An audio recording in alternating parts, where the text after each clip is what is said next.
Hey, what's up, everybody? I'm DJ Sixsmith. You're watching The Sit Down. Lily Collins here with us. Mank coming to Netflix. Really fascinating movie. Really nice to meet you. How are you? No, I'm good. Thank you so much. Thanks for having me. You got it. So you get to work with David Fincher, and people love Citizen Kane, but to tell the story of Herman Mankiewicz is really interesting. So, what was the most profound impact of this experience on you?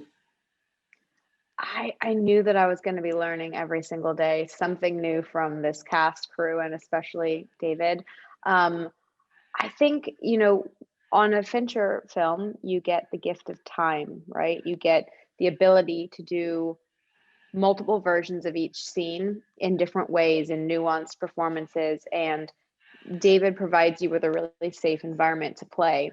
And for me, having the the ability to act opposite people like Gary Oldman, you know that your bar is going to be raised, and David expects the best from you, and he doesn't want to settle. And I admire that, and I love playing around and getting to collaborate with people. So he was very open to that, and really, I think just he makes everyone be better. And as an actor, you want to keep being challenged creatively in that way. And at the end of the day, be able to say, okay, I left it all there and I tried everything. And you know that if he's happy and moved on, that you're going to get something special. So, it's a really special film for a lot of different reasons, but seeing it in black and white really takes you back to a different time. So, once you filmed it and saw the final product, what was the coolest part of that for you? Oh my God, is remembering that it was going to be in black and white, because we're filming every day and seeing obviously what the worlds look like in color. And I'd have fittings and say, "Oh my God, I love this like baby blue shirt," and Trish would say, "Oh, I'm glad you like it, but it's going to be gray."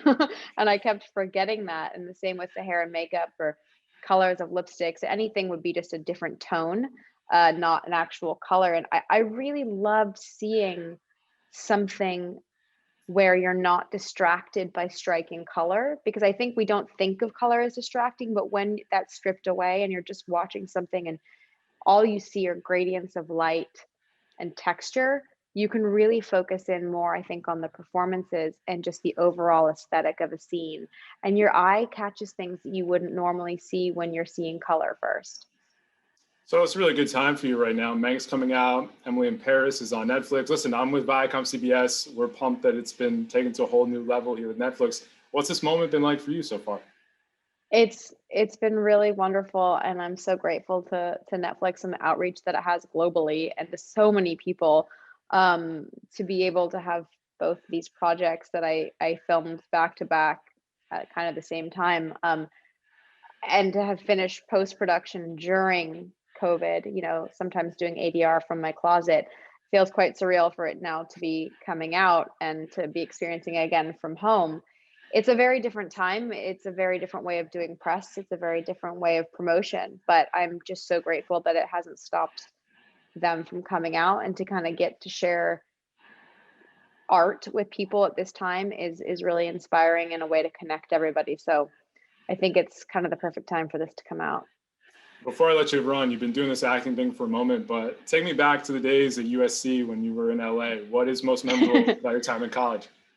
Um, I was reporting from Obama's inauguration while I was in class at USC, and I had to take a leave while I was doing back and forth doing that, and then I come back for classes.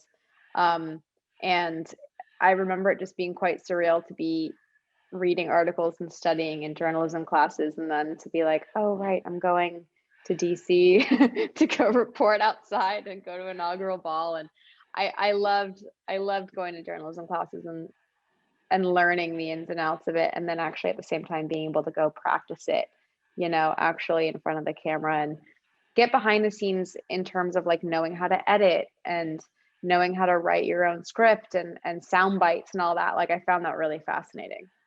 Well, I think it's worked out for you. Really, really nice to meet you. I'm sure Nice to people are going to meet love you Mank. Thanks too. so much, and Thank be good, all you. right? Yeah, you as well. Stay safe.